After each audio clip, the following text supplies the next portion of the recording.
King Vidyadhar and Queen Ketaki of Vijayanagar did not have any children. On the advice of their minister Saranga, they went to Ichhavan to worship the forest goddess, where people's every wish was fulfilled by worshipping her. Many days and months passed performing the puja.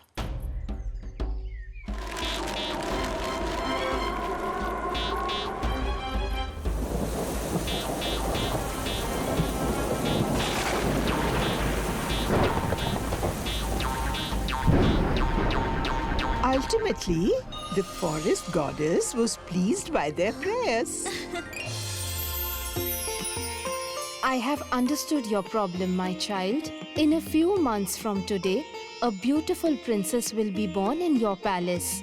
However, there will be one flaw in her. Flaw? What kind of flaw? She will have a strong liking for wearing new clothes every day, and this habit of hers may bring a great crisis in your life.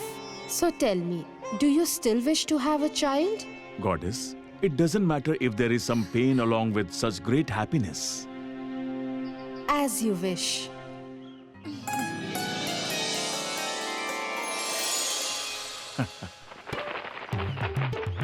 As per the blessings of the goddess, a princess was born in the royal palace just a few days later. Huh? Huh? Congratulations! A daughter is born! My little princess. Listen, everyone!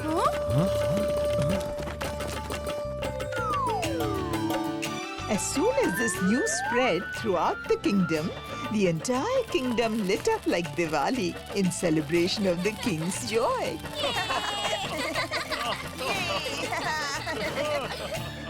As time passed, Princess Chitralekha became more beautiful.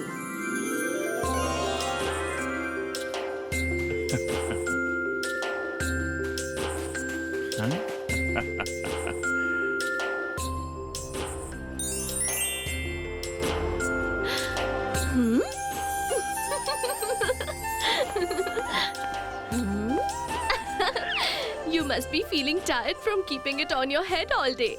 Let me wear it for a while. As you wish, princess. It looks so beautiful. What are you doing? Colors are not meant to be kept like this, but to be spread and enjoyed.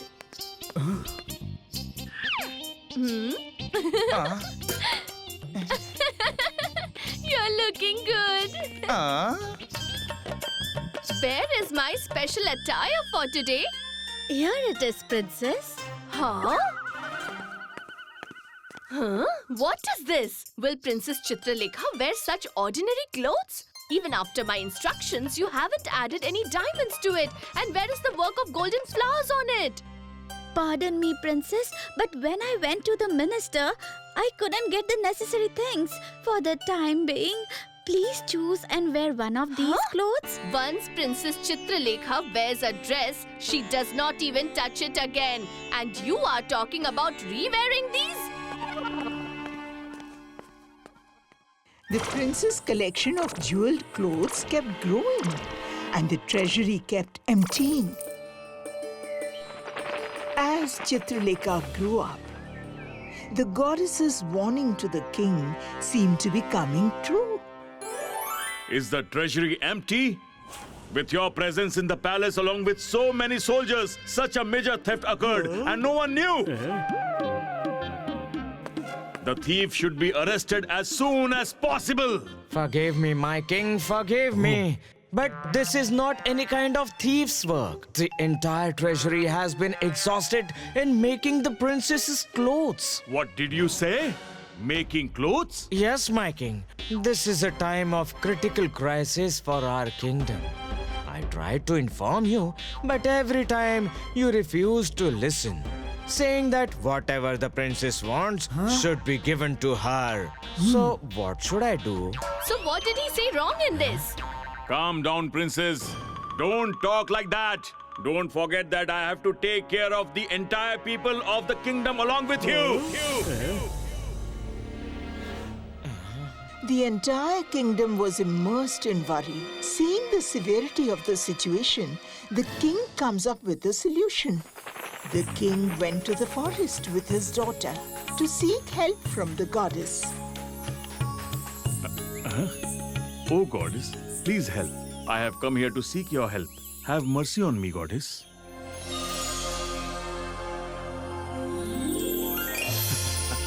I know the reason for your visit here, my king. Remember, I had cautioned you, but you didn't pay any heed to it. Please forgive me, goddess. But now, my entire kingdom is in distress. You are the only one who can help us. All right. In order to help you, all I can do is send new clothes for your princess every single day. What? Really? I'm blessed, goddess. But princess, be aware, there is also a condition. If you exchange the clothes I provide with someone else, everything will come to an end on that day. Huh? This will never happen, goddess. As you wish.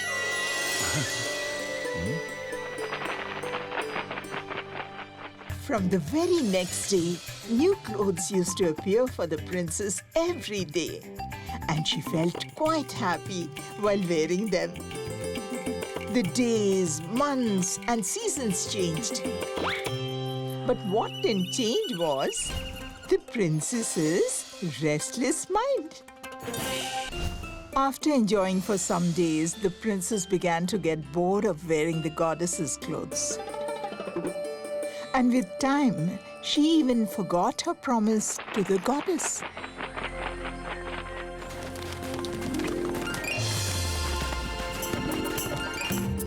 So beautiful. I know I'm beautiful. Who is this beautiful girl? Huh? Whoever she might be, but no one can be more beautiful than the princess. But who cares? Well, the princess is indeed beautiful.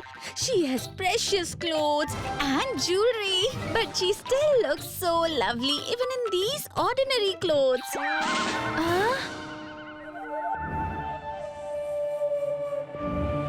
I'm wearing such beautiful clothes, adorned with jewelry given by the goddess. Yet how can she look so beautiful? It seems there's something special about her clothes, and I should be the one to have the most beautiful clothes on earth. Hey you, listen to me. Look, the princess is here. Greetings, princess. Look, I need to go to the fair. And if the people there recognize me, it will be a problem. So, if you don't mind, can you give me your sari in exchange for my clothes? My sari? Are you joking with me, princess? Absolutely not. All right.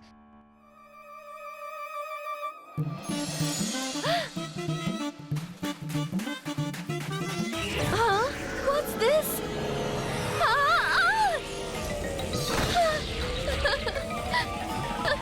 Where have I come to? Huh?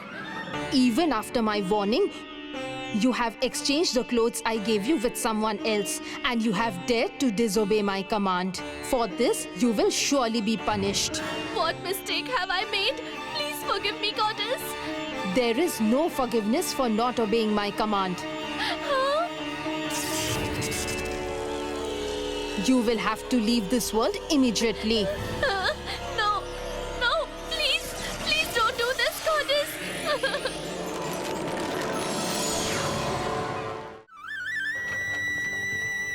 When Veervara used to ride his horse Tappu through the streets of Vijayanagar, people were mesmerized to see him.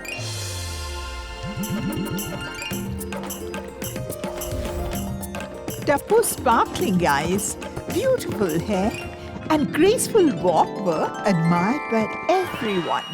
But Udanka liked him the most. Hey, Udanka, spend some money that you have saved to buy new clothes. You just focus on your work. In his attempts to get Tappu, Udanka always faced disappointment due to his failure to do so. But Udanka was not one to give up. Leave from here. The shop is closed now. What a strange person. We Veervara has arrived. Money is honey. Every time Udanka saw Tappu, he used to see him as a bag of money instead of a horse.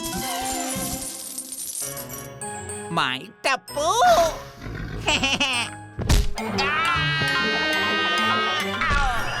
Ow. Son, how long will you raise him by feeding chickpeas? Sell him to me. I will feed him new dishes every day. Money is honey. If I ever need coins, I'll let you know. But for now, I just need chickpeas. Shall I take them? It's there in the bag. Money is honey. Here's your coins. The current and previous accounts are settled now. I lost the opportunity again today. But never mind. The day I get hold of Tappu, I will trade him for 10 bags of coins. Money is honey. Tabra, tabra, tabra, tabra.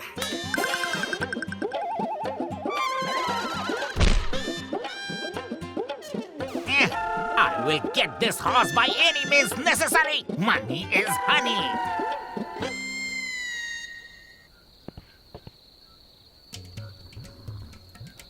Let's go, Tappu. Come on, dear. Let's walk. Let's go, my dearest Tappu. Now.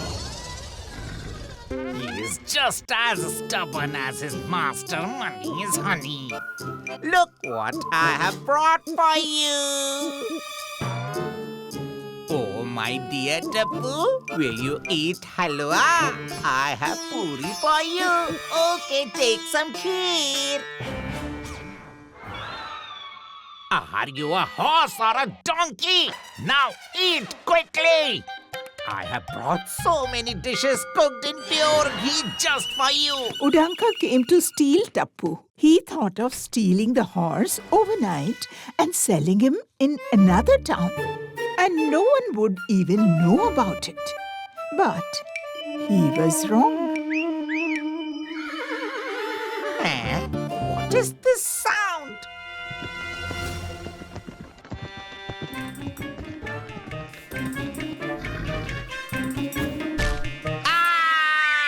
Money is honey. The path is clear. As soon as Udanka saw Chungi and Mungi, a plan formed in his mind. What are you doing so late at night, sir? Have you also started stealing like us? No, I have caught both of you red-handed, and I will make noise and call everyone, and we'll get a reward from the king. Chungi Mungi got scared and started apologizing. That's when Udanka played his next move. Udanka's plan was that after the theft of Veervara's house, he would be short of money and would be forced to sell Tappu. Sir, but is there anything to steal in Veervara's house? Huh? So this is their plan.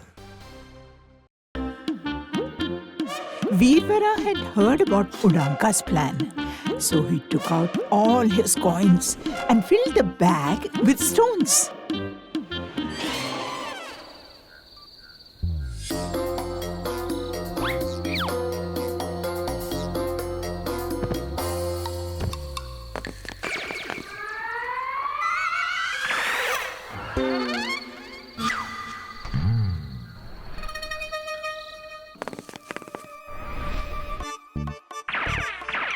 Where are the coins?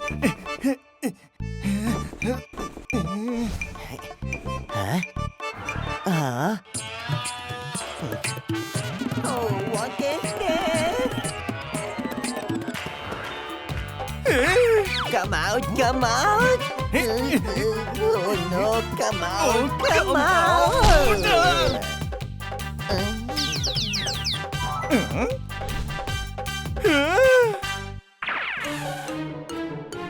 I found the coins! I also found them. neither Udanka nor Chungi Mungi knew that. Though the plan was theirs, the control was in Veervara's hands. Why hasn't my Tappu come yet? He has come!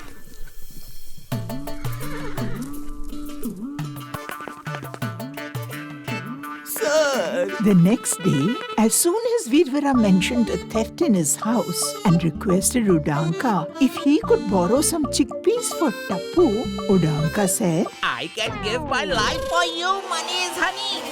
But if I start helping everyone, what will happen to my business? There is a solution. You sell the horse, I'll give you 2 bags full of coins. 2 bags are fine, sir. But apart from that, you will have to bear 10 lashes. Oh, why lashes, Veervara? My Tappu is a little stubborn, sir.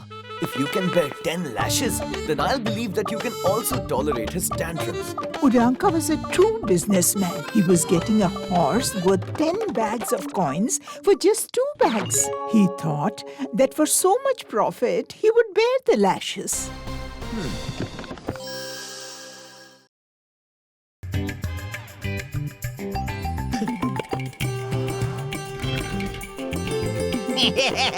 My Tappu! All right, let's begin. Veervara took the 2 bags of coins and started whipping him in front of everyone.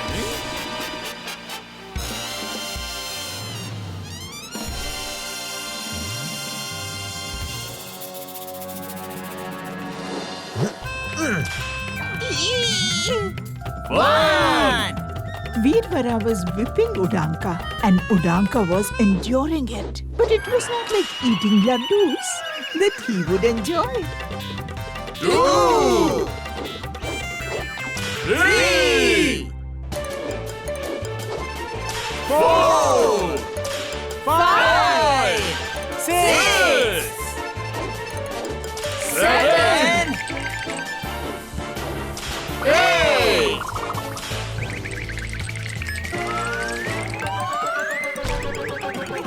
Quickly finish the remaining 2 lashes!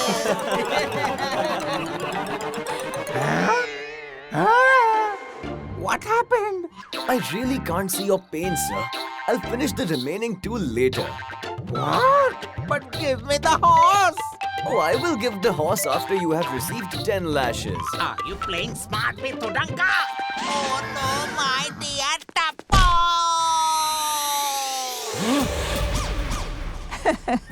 Udanka didn't get the remaining 2 lashes. Nor did he get Tappu.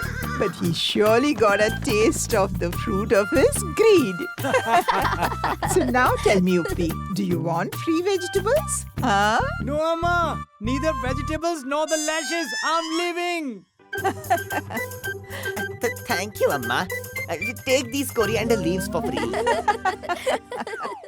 One day, King Vidyadhar of Vijayanagar and his minister Saranga set out in disguise for a walk around Vijayanagar. Your Majesty, my king, if someone recognizes you, there could be a trouble.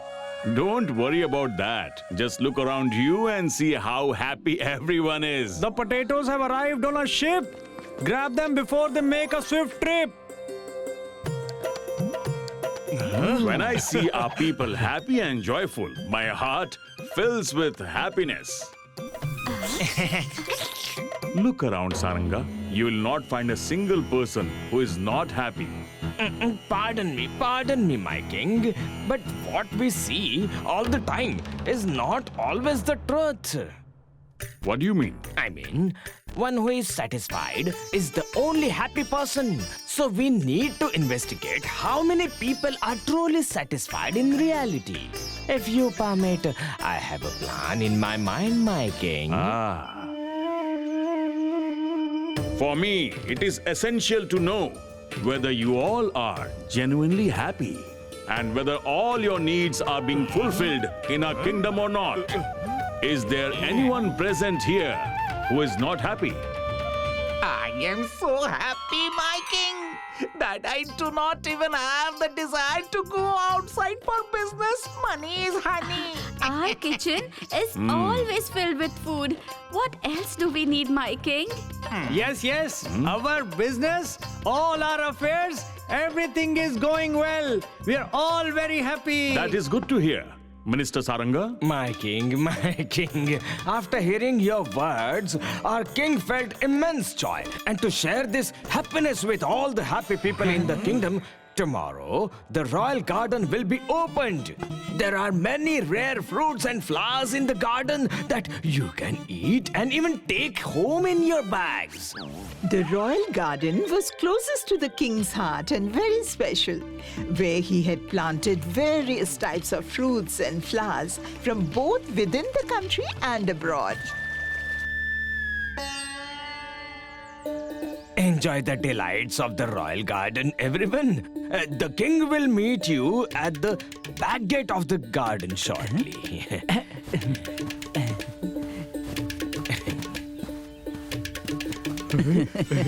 Oh wow, so many beautiful and juicy fruits.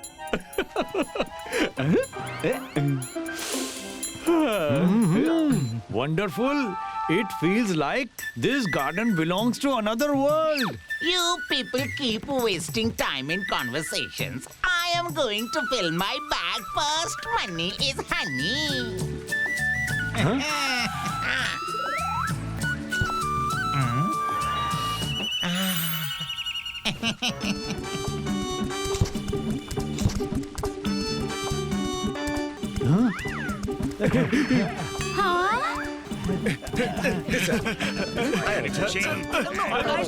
This is mine.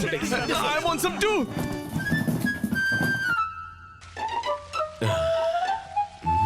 You have only explored half of the garden and you have already filled your bag. What could be better than such beautiful and juicy fruits? Go a little further and see for yourself. I never thought this garden would be so vast from the inside. Unbelievable! Golden fruits! Amazing! Oh, wow! Flowers adorned with diamonds and pearls. This garden truly turned out to be royal. I will become rich after getting them all. Money is honey. If they pluck all of these, then nothing will be left for me. Money is honey. Look over there, the king. Where did the diamonds and pearls go? Golden fruits. But there is no space to keep them. Let me take them out.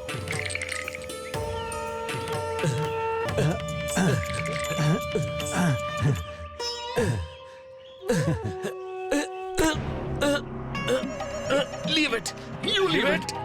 Leave it. I said you leave it. It's mine. Mine. It's mine.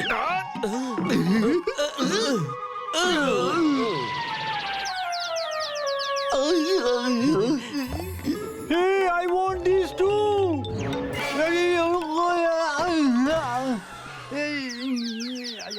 If you're satisfied and your bags are full, should we leave? The king is waiting for us at the other gate. Yes, yes. Let's go, Minister. We should have collected some more. You are absolutely right. Hail to the king! Go on, go on. The king is waiting for you on the other side. Such a strong current. How will we cross this? And if we don't cross this, how will we reach the king? Oh, you silly people. We can easily cross it like this. Look at me.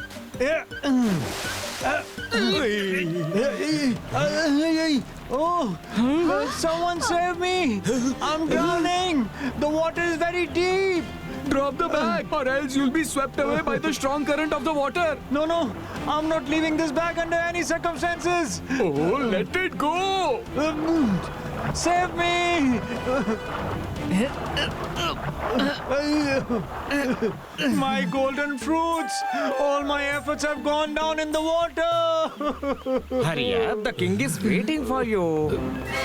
The flow of the water looks very dangerous. And if we don't go, the king will be upset with us. But if we go, along with the golden fruits, even we will be swept away in the water. Oh no! What should we do now?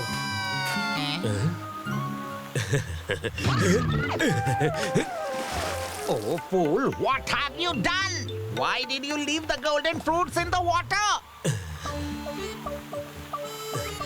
If we want to meet the king on the other side, we will have to leave our bag here.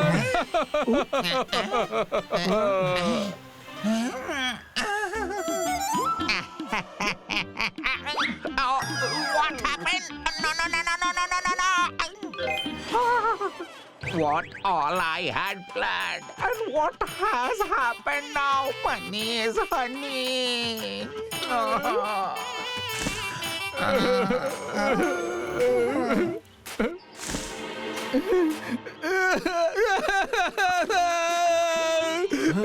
My golden fruits!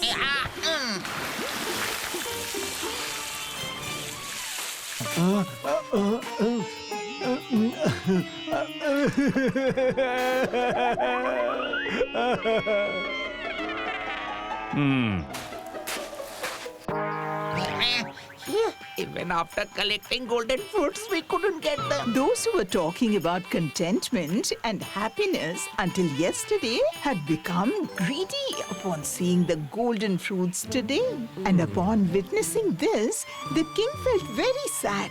However, amidst them, there was a man who still appeared happy. On seeing this, the king called him.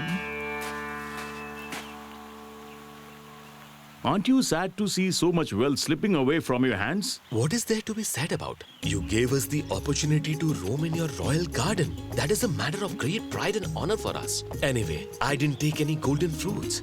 I just ate some of those juicy fruits and kept some for my daughter, which I left in the water before swimming. That is why it is said, those who are satisfied are truly happy in the real sense. Well said, Saranga. Well done. Others should learn from you as well. And yes, here are some delicious fruits from the royal garden for your daughter. Thank you, my king.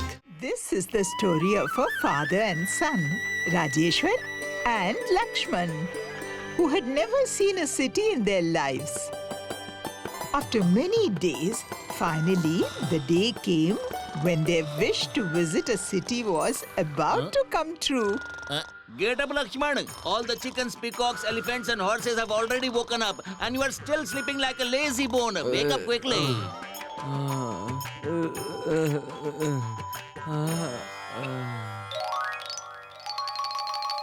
Where are you going so early in the morning, Baba?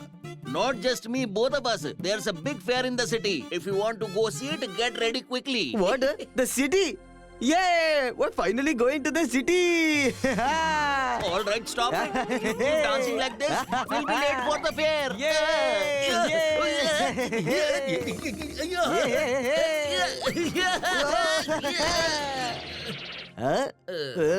So sorry, Baba. I'll go get ready right now.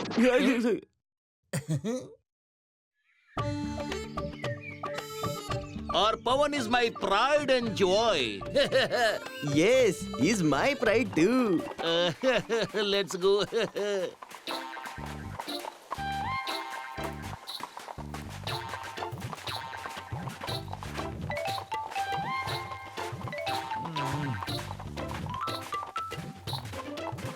Oh, what kind of people are they? Even though they have a horse, they're walking on foot.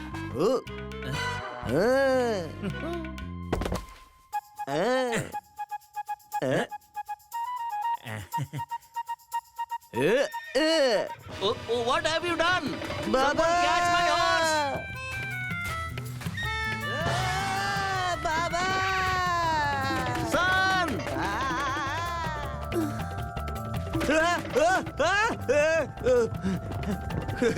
Wow! Horse riding is so much fun. Yes, she said. Pull the reins, pull them tight.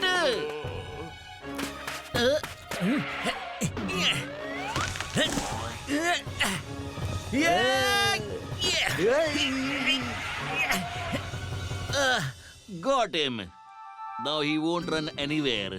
It's good that he stopped, Baba. Otherwise, I would have seen the city before you. Ah.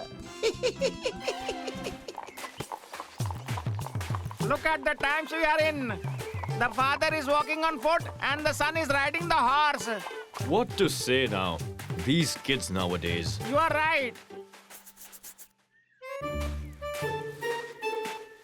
What does it matter what people say? You shouldn't have come down from the horse. It's all right, Baba.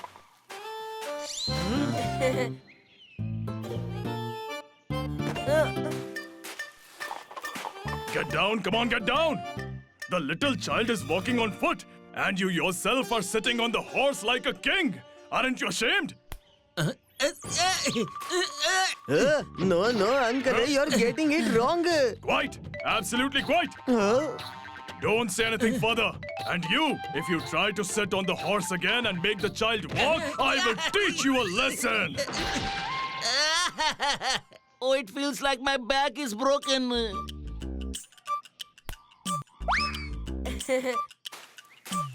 What strange people? Rajeshwar and Lakshman couldn't understand anything. So the son asked the father to sit on the horse. And the father asked the son. You sit, my son. No, Baba, you sit. I'm telling you, you sit. No, you sit. No, you. No, you. You. You. You. Okay, wait. We both will sit. Yes, this is a good solution. Huh?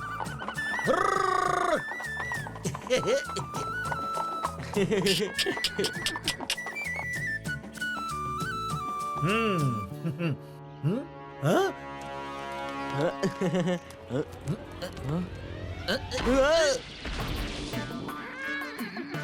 Oh, what trouble is this?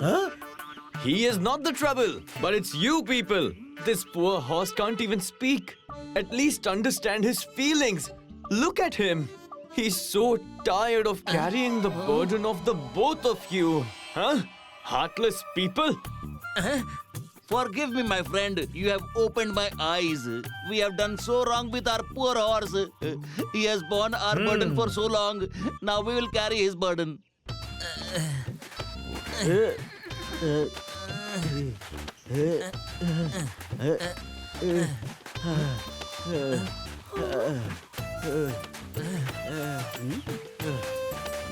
Oh, wow. It seems like the horse is too dear to them. Yes, I have seen a man on horseback many times. But this is the first time I have seen a horse on man's shoulders.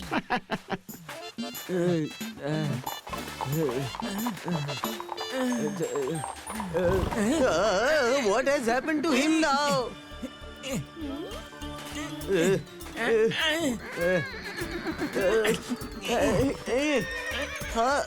Why is he behaving like this?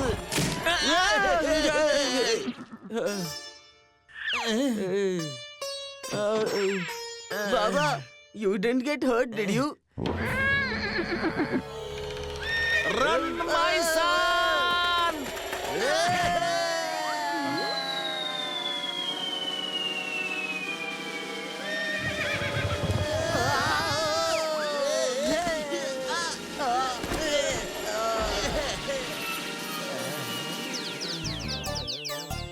My Pawan.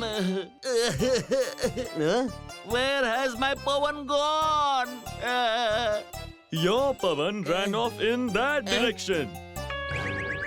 How will we go to the city now? Just like Pawan went, let's walk. What?